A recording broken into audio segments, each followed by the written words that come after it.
आप सभी को हाथ जोड़ के नमस्कार। राम राम। मैं अक्षय नरवाल। एक युवा होने के नाते मेरी जिम्मेदारी बनती है कि मैं युवाओं की बात करूं। एक युवा होने के नाते मेरी जिम्मेदारी बनती है कि युवाओं की सबसे बड़ी समस्या बेरोजगारी की बात करूं। बेरोजगारी को दूर करने के लिए लिए जा रहे परीक्षाओं की बात करूं। मेरी जिम्मेदारी बनती है कि मैं सीईटी की बात करूं। मैं उस सीईटी की बात करूं जो सीईटी 2020 में ये सरकार एक पॉलिसी लेकर आई और 2021 में उसको इंट्रोड्यूस करने का काम किया। लेकिन बड़े दुख की बात यह है कि यह एग्ज़ाम युवाओं की बेरोजगारी दूर करने के लिए और लिया जा रहा था, सरकारी नौकरी देने के लिए लिया जा रहा था हरियाणा में। लेकिन बड़े दुख की बात यह है, जब से सीईटी आया है तब से युवाओं की कोई भर्ती ही नहीं हुई, कोई नौकरी नहीं मिली। अगर मैं ये कहूँ, पिछले 4 साल में हरियाणा सरकार नाकाम रही भर्ती, कोई भी भर्ती करने में, सीईटी के माध्यम से भर्ती करने में। दूसरा मैं आपको बताना चाहता हूँ, ये समस्या पूरे देश में हरियाणा की सबसे बड़ी समस्या बेरोजगारी बन चुकी है।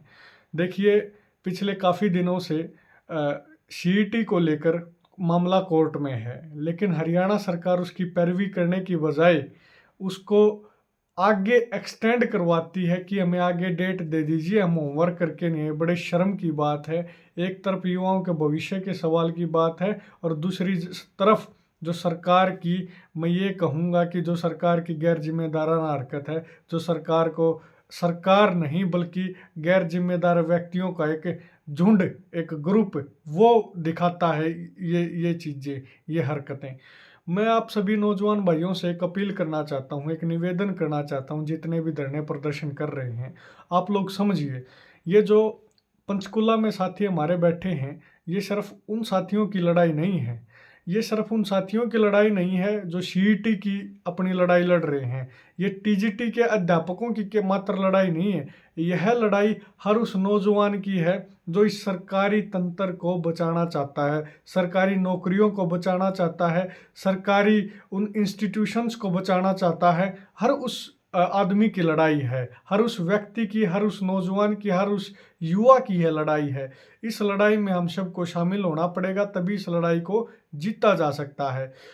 अभी 19 तारीख की सुनने में आया है कि 19 तारीख की हियरिंग होनी है माननीय हाई कोर्ट में, और जो डिसीजन होना है सीईटी के एग्ज़ाम के ऊपर, जो भर्ती के ऊपर स्टे है, उसके ऊपर मैं ऐसी भगवान से भी प्रार्थना करता हूँ और मैं सरकार के लोगों से भी प्रार्थना करता हूँ कि अपनी पूरी तैयारी करके जाएं, ताकि जो भविष्य, जो नौजवानों के भविष्य के ऊपर तलवार लटकी हुई है, उसका कोई ना कोई समाधान हो जाए। दूसरा, कुछ आंकड़े मैं आप लोगों से साझा करना चाहूँगा, युवा भाइयों से। सीएमआई की एक रिपोर्ट है, उसके आंकड़े कुछ आपको बताना चाहूँगा। मैं बताना चाहूँगा हरियाणा में कितनी नौकरियाँ, कितने रिक्त पद हैं आज भी, अगर कितने लोगों को और नौकरी, हमारे युवा भाइयों को नौकरी मिल सकती है। एक रिपोर्ट का जो भी सरकारी नौकरी की तैयारी कर रहे हैं साथी, एक ऑन एन एवरेज मैं आपको बताऊं, पूरे देश में लगभग 3.25 करोड़ लोग हर साल सरकारी नौकरी के फॉर्म भरते हैं, अभ्यर्थी।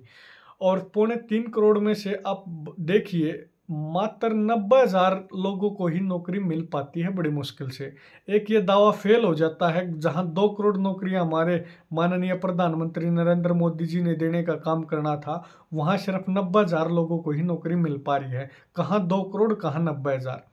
दूसरा, एक मैं बात करता हूँ, आज पूरी सेंट्रल गवर्नमेंट में लगभग 9 लाख सरकारी नौकरियों के पद खाली हैं। अगर हरियाणा सरकार की बात करूं तो हरियाणा में लगभग 2 लाख से ऊपर सरकारी नौकरियों के पद खाली हैं, लेकिन उसके बावजूद भी इन भर्तियों को पूरा नहीं करना चाहते। हरियाणा पुलिस की बात करूं, हरियाणा पुलिस में लगभग 32,000 पद खाली हैं, और एजुकेशन डिपार्टमेंट की बात करूं, उसमें बहुत सारे पद खाली हैं। तो इन खाली पदों को खाली क्यों रखा जा रहा है, मेरे तो समझ में ये बात नहीं आती। इस जो इन इन सरकारी नौकरी की जो तनख्वाह एम्प्लॉय की बचा के क्या करेगी सरकार, क्या विजन है, क्या बिजनेस मॉडल खड़ा करना चाहती है इन युवाओं के लिए कि भाई नौकरी ना करो तो हम बिजनेस करो, या कोई और स्कीम या कोई और चीज इनके दिमाग में है, वो भी साझा कर दे कम से कम, अगर इनको नौकरी नहीं दे सकते तो।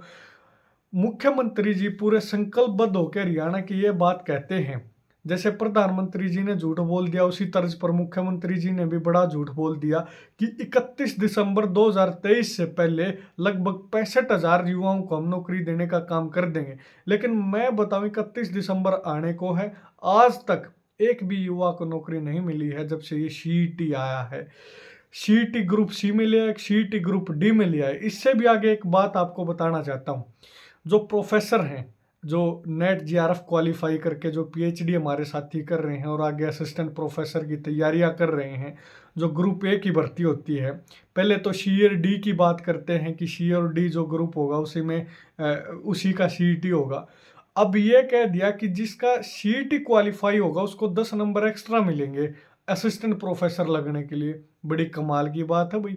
सी और डी ग्रुप का पेपर दे जो ए ग्रुप की नौकरी की तैयारी कर रहा है, जो ऑलरेडी जीआरएफ क्वालिफाइड है, नेट क्वालिफाइड है, पीएचडी कर रहा है। ये क्या नॉनसेंस है? कौन सी पॉलिसी है? वो कौन से बुद्धिजीवी लोग हैं जो बैठ के इस तरह की पॉलिसीज बनाने का काम कर रहे हैं, युवाओं के भविष्य के साथ खिलवाड़ करने का काम कर रहे हैं। दोस्तों, यही यहाँ ही तक बात नहीं रुकती है।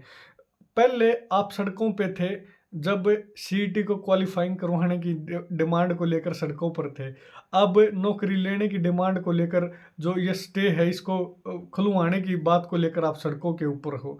दूसरा, गैर जिम्मेदार ना बात सरकार ये कर देती है कि आप ना कोर्ट के ऊपर दबाव बनाओ ताकि आपकी भर्ती। अरे भाई, होमवर्क करके सरकार के लोग एचएसएससी के मेंबर नहीं जाते हैं। और दूसरा, बच्चों को ही उस बात के लिए जिम्मेदार ठहराते हैं कि आप लोग ही ये काम करने का काम करो।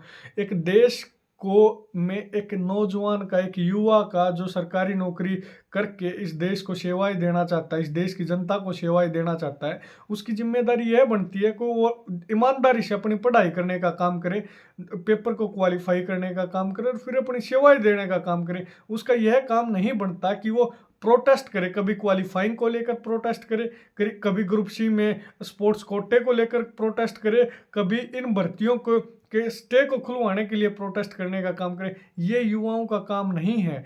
ये काम अगर सरकार जिम्मेदार होती तो सरकारों का है। अब दोस्तों, भाइयों, नौजवान साथियों, ये समस्या कब तक आप ऐसे ही इन समस्याओं से ग्रसित रहेंगे?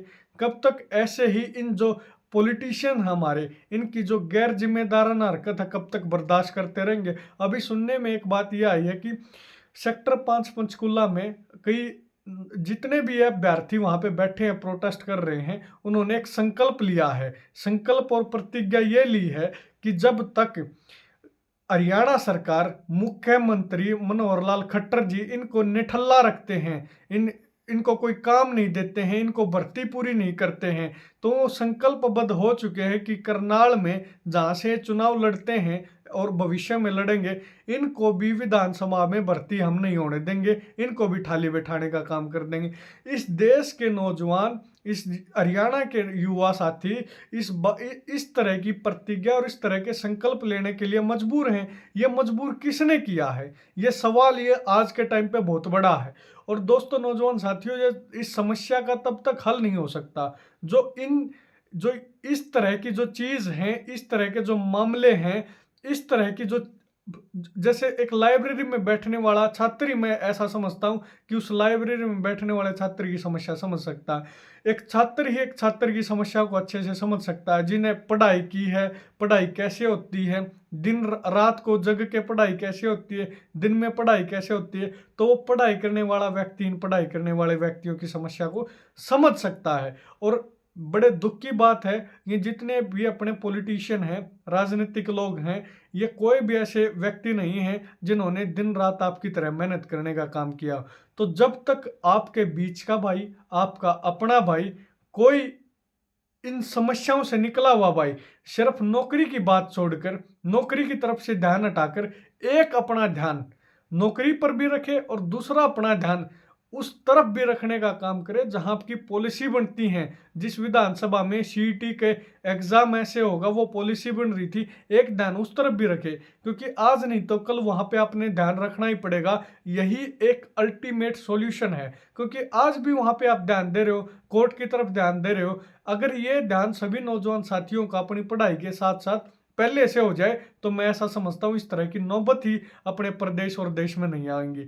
जितने भी विद्यार्थी, जितने भी साथी प्रोटेस्ट कर रहे हैं, मैं अक्षय नरवाल, जनता सरकार मोर्चा, राष्ट्रीय किसान मजदूर महासंघ, जितने भी सामाजिक संगठन है किसानों के, हम सभी अपने भाइयों के साथ खड़े हैं। और जब भी अब हमारी वहाँ जहाँ भी ड्यूटी लगाने का काम करेंगे, उस ड्यूटी को निभाने का काम करेंगे। और इस प्रोटेस्ट को और मजबूती के लिए हम उनके साथ हैं, उनकी सपोर्ट में हैं। और 19 तारीख को हम ऐसा भी अपील करते हैं सरकार से भी कि हमें मजबूर ना करो, किसान मजदूर के बेटे वहां पे जाके बड़े बड़े प्रोटेस्ट करने के लिए, ताकि उस चंडीगढ़ को अखाड़ा ना बनाओ और फिर हम हमारे ऊपर आप आरोप लगाओगे कि आप आगे राजनीति करने युवाओं के मुद्दे के ऊपर। देखिए, जो किसानों के मुद्दे हैं, जो युवाओं के मुद्दे हैं, अगर आपको ये लगता हम उनकी आवाज़ उठाते हैं, राजनीति करें, निश्चित तौर पे हम वो राजनीति करने दोबारा से चंडीगढ़ में आएंगे या दिल्ली में आएंगे, जहाँ भी हमें जाने की ज़रूरत पड़ी वो हम राजनीति निश्चित तौर पे करेंगे। जो युवाओं के हक की है, जो राजनीति किसानों के हक की है, जो राजनीति जनता के हित की है, निश्चित तौर पे हम वो काम करेंगे। तो हमें मजबूर ना करो, आप इनकी डिमांडों को पहले से पूरा कर दो और इनकी भर्तियों को खोल दो, इनको भर्ती करने का काम करो, ताकि आने वाले भविष्य में ये अपनी सेवाएं इस देश को और प्रदेश को दे सकें। बहुत बहुत धन्यवाद।